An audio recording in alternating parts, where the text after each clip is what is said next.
ಕಾರವಾರದಲ್ಲಿ Covid centre ನಿರ್ಮಿಸದ ಸಿಬ್ಬಂದಿ ನಿರ್ಲಕ್ಷ್ಯದ ವಿರುದ್ಧ ಟಿವಿ9 ವರದಿ ಪ್ರಸಾರ ಮಾಡಿತ್ತು. ಕಾರವಾರದಲ್ಲಿ ಕೋವಿಡ್ ಸೆಂಟರ್ ಇನ್ನೂ ಕೂಡ ನಿರ್ಮಿಸಿರಲಿಲ್ಲ. ಇದೀಗ ಟಿವಿ9 ವರದಿ ಬೆನ್ನಲ್ಲೇ ಜಿಲ್ಲಾಡಳಿತ ಎಚ್ಚೆತ್ತುಕೊಂಡಿದೆ. ಕೋವಿಡ್ ಸೆಂಟರ್ ನಿರ್ಮಾಣಕ್ಕೆ ಸಿಬ್ಬಂದಿ ಮುಂದಾಗಿದ್ದಾರೆ. ಟಿವಿ9 ವರದಿಯ ಇಂಪ್ಯಾಕ್ಟ್: ವೈದ್ಯಕೀಯ ಶಿಕ್ಷಣ ಸಂಸ್ಥೆ ಕಟ್ಟಡದಲ್ಲಿ ಕೋವಿಡ್ ಸೆಂಟರ್ ನಿರ್ಮಿಸಲಾಗುತ್ತೆ.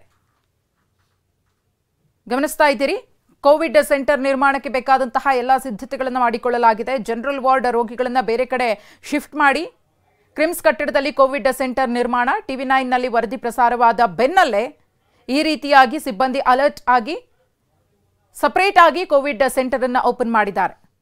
ರಾಜ್ಯ ಸರ್ಕಾರ ಸೂಚನೆಯನ್ನು ಕೊಟ್ಟಿದೆ. ಸ್ಥಳೀಯವಾಗಿ ಎಲ್ಲ ರೀತಿಯ ಸಿದ್ಧತೆಗಳನ್ನು ಮಾಡಿಕೊಳ್ಬೇಕು. ಒಂದು ವೇಳೆ ಕೊರೋನಾ ಪಾಸಿಟಿವ್ ಬಂದಂಥವರಿಗೆ ಸಪರೇಟ್ ಆಗಿ ಸೆಂಟರ್ ಅನ್ನು ನಿರ್ಮಿಸಿ ಅವರಿಗೆ ಅಲ್ಲೇ ಚಿಕಿತ್ಸೆಯನ್ನು ಕೊಡಬೇಕು ಅಂತ ಹೇಳಿ. ಇನ್ನು ಟಿವಿ9ನಲ್ಲಿ ವರದಿ ಪ್ರಸಾರವಾಗೋಕ್ಕೂ ಮುನ್ನ ಕೋವಿಡ್ ಪಾಸಿಟಿವ್ ಇದ್ದವರಿಗೂ ಕೂಡ ಜನರಲ್ ವಾರ್ಡ್ನಲ್ಲೇ ಇತರ ಪೇಷಂಟ್ಗಳ ಜೊತೆಗೆ ಸೇರಿಸಿ ಚಿಕಿತ್ಸೆಯನ್ನು ಕೊಡಲಾಗ್ತಿತ್ತು.